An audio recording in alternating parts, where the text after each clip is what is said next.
শহর বদলাচ্ছে মানুষের সংজ্ঞাও। সাফল্য, প্রতিপত্তি আর তথাকথিত ভালো থাকা, এই তিনের পেছনে ছুটতে ছুটতে কোথাও কি ফসকে যাচ্ছে সম্পর্ক, সময় আর নিজের মানুষগুলো? এই চিরন্তন দ্বন্দ্বের গল্পই বলবে প্রত্যাবর্তন। শ্রী অভিজ্ঞান ড্রিম ওয়ার্কস প্রাইভেট লিমিটেডের প্রযোজনায় এই ছবিটির নেপথ্যে রয়েছেন প্রযোজক অভিজিৎ চট্টোপাধ্যায়। সমর্পণ সেনগুপ্তের পরিচালনা ও চিত্রনাট্যে ছবিটি এক ভিন্ন স্বাদের প্রেক্ষাপট তৈরি করতে চলেছে। ছবির কারিগরি দিকেও রয়েছে একাধিক বড় নাম। চিত্রগ্রহণে গোপী ভগত এবং শিল্প নির্দেশনায় রয়েছেন তন্ময় চক্রবর্তী। ছবির সুর বেঁধেছেন বনি চক্রবর্তী। সহ চিত্রনাট্যে অনির্বাণ ঘোষাল ও অভিজিৎ চট্টোপাধ্যায় এবং সংলাপের ভার সামলেছেন খোদ পরিচালক সমর্পণ। সম্প্রতি মুক্তি পেয়েছে প্রত্যাবর্তন ছবির নতুন গান। ছবির মিউজিক লঞ্চের অনুষ্ঠানে উপস্থিত ছিল গোটা টিম। আমার ছেলের বয়স এখন যা হয়েছে তাতে ও একটু ন্যাচারালি অনেক বড়, কিন্তু যারা জেনজি বলা হচ্ছে যাদেরকে, তাদের কাছে আমার ছেলে থাকুক না থাকুক, আমার মনে হচ্ছে ছবিটা যেন করা যায়, এটা আমার মনে হচ্ছে।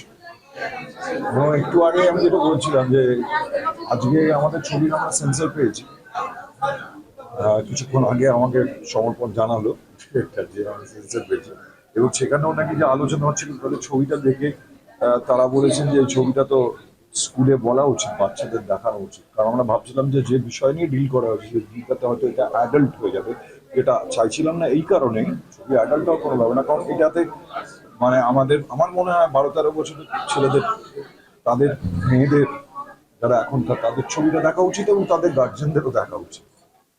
এটা মানে আদার দেন অন্যান্য জিনিসপত্রগুলো বাদ দিয়ে ছবির শৈলী, অভিনয়, ছবিদের কাস্টিং যা আছে, অনন্দা, রূপা, অপরাজিতা, তারপরে আমাদের ফরাজদা, দেবরঞ্জন, ছোট ছোট ভূমিকা অনেকে করেছে, গৌরব করেছে একটা রোল, অরুণাও করেছে একটা, আর মিষ্টু তো আছে।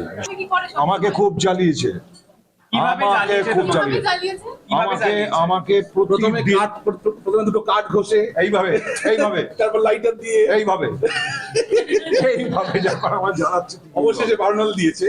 হ্যাঁ, বার্নালটা প্রথম থেকেই দিয়ে দিয়েছে, বার্নালটা আগেই দিয়ে দিয়েছে, কোনো কিছু চাইলে না বলেনি, কিন্তু খুব চালিয়েছে। আর্লি মর্নিং কলস, মানে তারপরে বসিয়ে রাখা, বসিয়ে রেখে বোর করা, যেটা আর কি মাঝরাতে গিয়ে রাত্রিবেলা বাড়িতে একটা মানুষ, সুস্থ মানুষ আমি, হ্যাঁ সবাই জানে আমি খুব সুস্থ মানুষ, আমার জীবনটা খুব পরিষ্কার সোজা, আমি একদম না শর্টের ঠিক, মানে আমি খুব ভালো ডিসিপ্লিন একটা মানুষ, ঠিক আছে, চকচকে একটা ভদ্র মানুষ।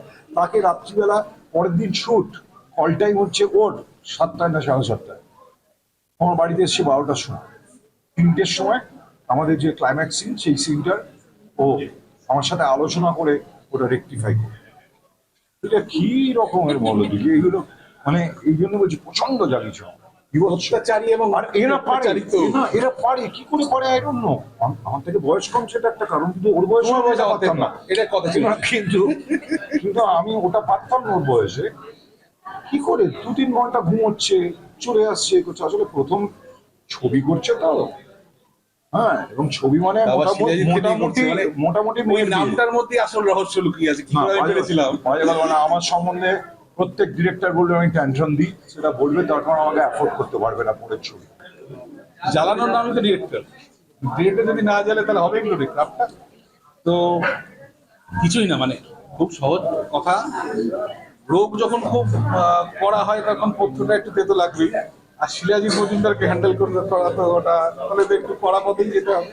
তো এইভাবেই জ্বালিয়েছি ভালোবাসা এবং সবকিছু দিয়ে আমরা ছবিটা খুব সুন্দর করে আনন্দভাবে মজা করে করেছি। তকমা থেকে অভিনয়, এই ছবিতে নক্ষত্র সমাবেশ চোখে পড়ার মতো।